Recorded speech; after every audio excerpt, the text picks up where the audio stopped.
Act 1. The Charmer and the City of Dreams.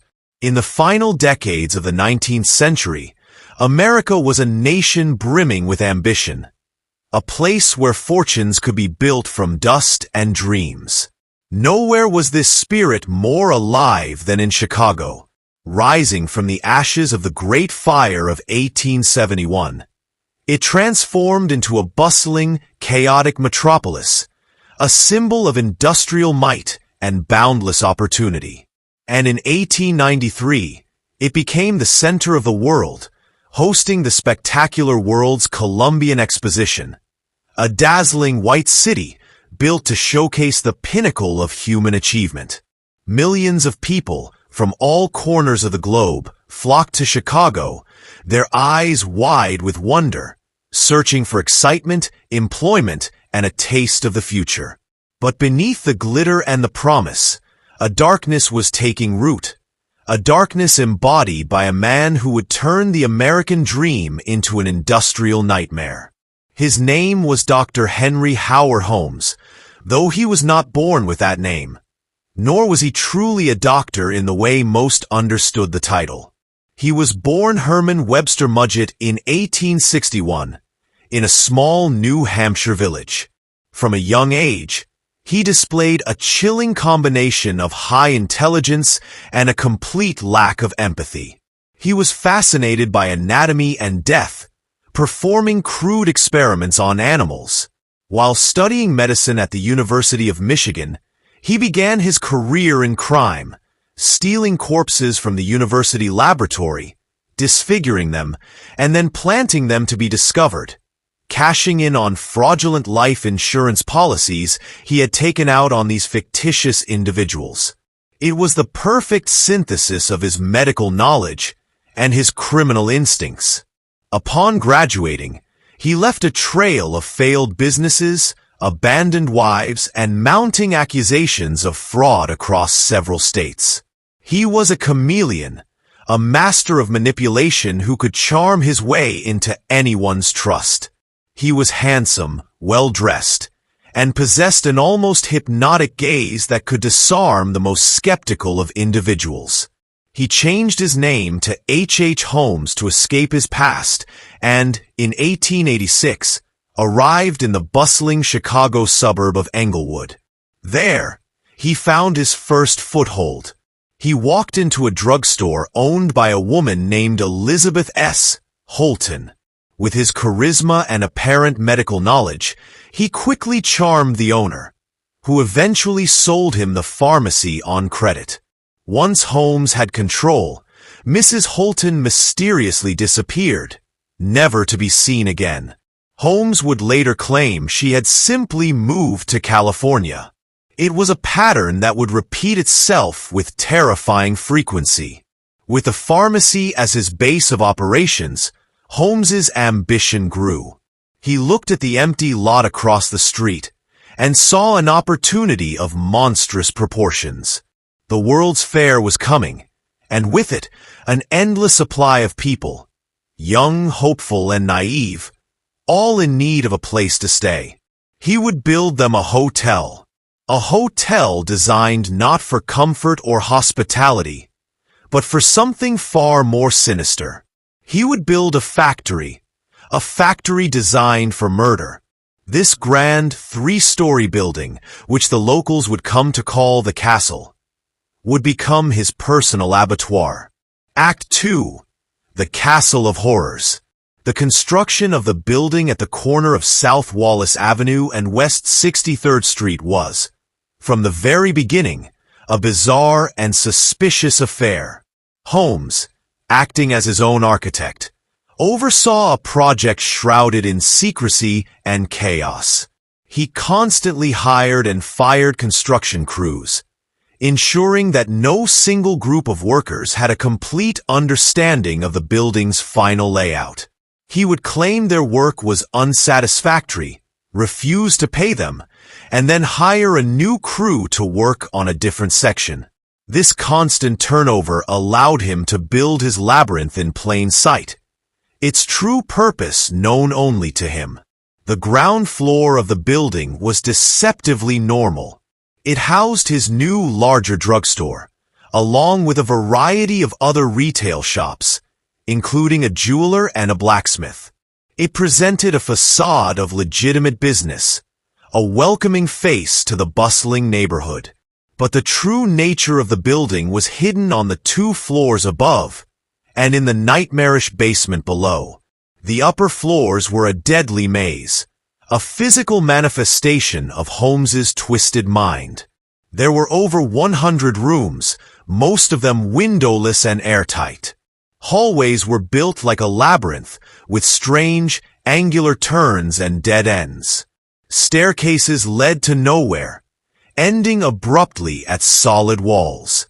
Doors were installed that could only be opened from the outside, turning a simple room into an inescapable tomb.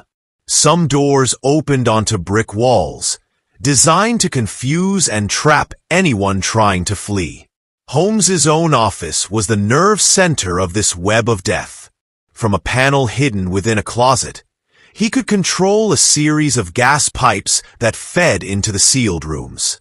He could sit at his desk and, with the turn of a valve, silently asphyxiate his chosen victims as they slept in their beds. The architecture of murder was ingenious and terrifying. Trapdoors were hidden in the floors of closets and rooms, covered by rugs.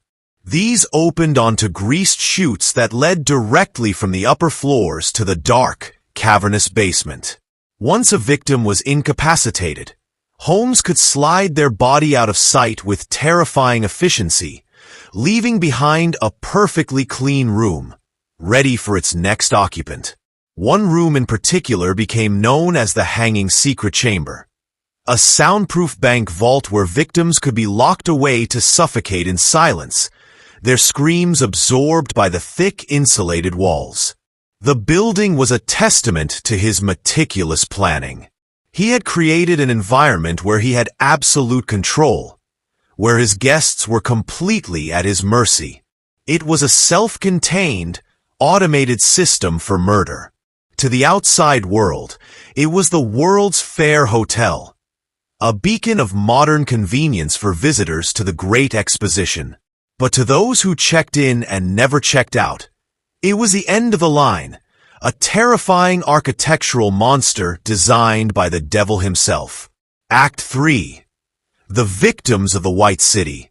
As the World's Fair opened in 1893, Holmes's murder castle was ready for business. The fairgrounds, with their gleaming white buildings and dazzling electrical displays, drew people in like moths to a flame. And many of those moths, particularly young, single women who had come to the city seeking independence and employment, found their way to H. Holmes. He placed advertisements for jobs in his pharmacy and for affordable rooms in his hotel. He was the perfect predator, charming, wealthy, and offering a promise of security in a chaotic city. His victims were often his employees, women who worked in his shops, or his hotel guests. He would woo them, promise them marriage, and often persuade them to take out life insurance policies, cleverly naming himself as the beneficiary. One of his earliest victims in the castle was his mistress, Julia Connor. She was married to a man who worked in Holmes's jewelry store, but she soon fell for the charismatic doctor. When she became pregnant with Holmes's child, she, along with her young daughter Pearl, became a liability. Holmes promised to marry her if she would allow him to perform an abortion. On Christmas Eve of 1891, he chloroformed Julia and performed the fatal procedure. He then killed little Pearl. Their skeletons were later sold to a medical college. The Williams sisters, Minnie and Nanny, were 2 more victims of his greed and cruelty. Minnie was a wealthy railroad heiress whom Holmes seduced. He convinced her to sign her entire fortune over to him. Once the money was his, he invited both Minnie and her sister Nanny to the hotel. He took them on a tour of his creation, and at some point, led them into one of his soundproof, airtight vaults. He closed the heavy door, locked it from the outside, and left them to suffocate. He later told inquiring friends that they had simply taken a trip to Europe. His methods were varied and sadistic. He would lock people in rooms and listen through the walls as they panicked and clawed at the doors. He would use his gas pipes to silently execute others. Some he tortured on a machine he called the elasticity determinator, a gruesome stretching rack.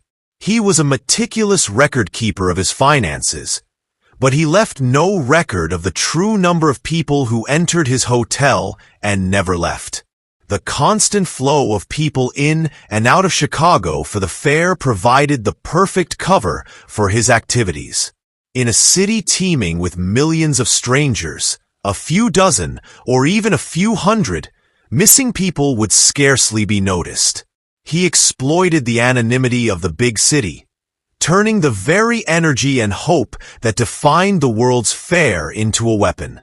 The White City was a beacon of progress and light, but across town, in the shadows of Englewood, Holmes's castle stood as a monument to the darkness that lurked within the heart of man.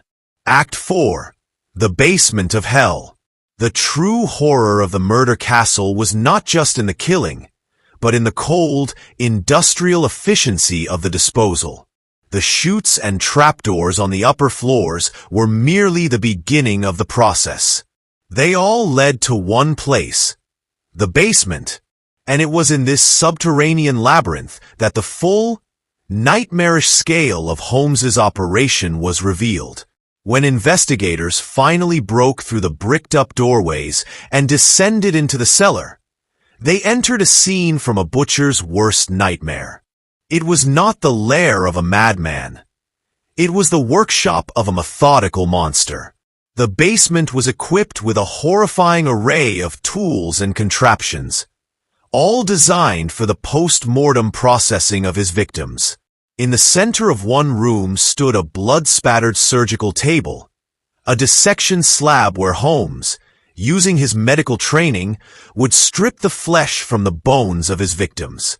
Nearby were vats of acid and pits filled with quicklime, where bodies could be dissolved and destroyed, leaving behind no trace. He had a complete set of surgical instruments, poisons, and bone saws. This was his laboratory, where he transformed human beings into a profitable commodity.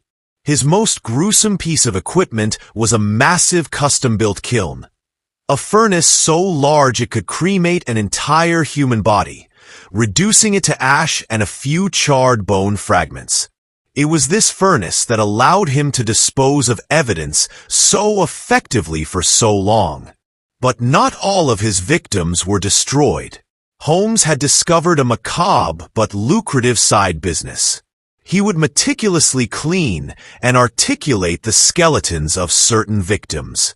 Then, using his connections from his university days, he would sell these fully assembled human skeletons to medical schools and laboratories, who were always in need of anatomical models and rarely asked questions about their origin. He turned murder into a manufacturing process, with human lives as the raw material and profit as the end product. The basement was a place of unspeakable desecration. Investigators found piles of human bones, some charred from the kiln, others bearing the telltale marks of dissection. They found fragments of clothing, strands of hair, and a small box filled with the jewelry of his female victims, his grotesque trophies. The air was thick with the stench of death and chemicals. It was here, in the dirt and the darkness beneath the bustling city, that the final, horrifying act of Holmes's crimes took place, over and over again. This was not merely a cellar. It was a factory floor for the disassembly of human life. Act 5. The conman's downfall and the devil's confession. For all his meticulous planning and countless murders, it was not the horror of the castle that brought H. Holmes down. It was his original sin, greed. After the World's Fair ended, the steady supply of victims dried up, and Holmes, deeply in debt, abandoned his castle and returned to his life as a traveling conman.